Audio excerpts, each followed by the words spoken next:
सोलापूरमध्ये घरफोडी प्रकरण आणि दागिने चोरणाऱ्या प्रकरणामध्ये महत्त्वपूर्ण अपडेट समोर आलेली आहे। 2 महिलांना अटक करण्यात आलेली आहे आणि 3,08,000चा मुद्देमाल या अंतर्गत हस्तगत करण्यात आला आहे।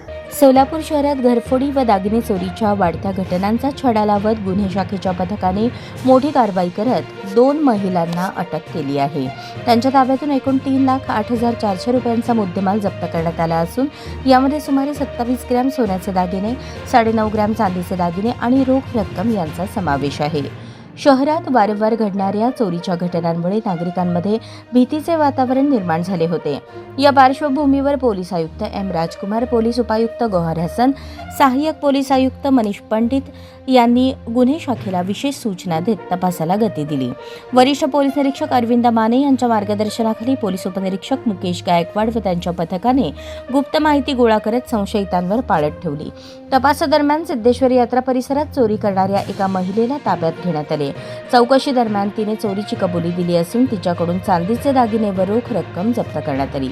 तर दुसऱ्या घटनेत लग्न कार्याच्या ठिकाणी गर्दीचा फायदा घेत सोन्याचे दागिने चोरणाऱ्या महिलेचा शोध घेण्यात आला।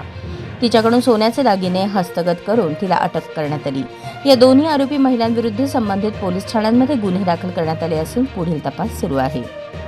या कारवाईत पोलीस उपनिरीक्षक मुकेश गायकवाड यांच्यासह नंदराम गायकवाड, वाजिद पटेल, योगेश बर्डे, संजय साळुंखे, अभिजित माने, महिला पोलीस अंमलदार सुमित्रा वारबोले, निलोफर तांबोळे आणि चालक बाबू काळे यांचा सक्रिय सहभाग होता।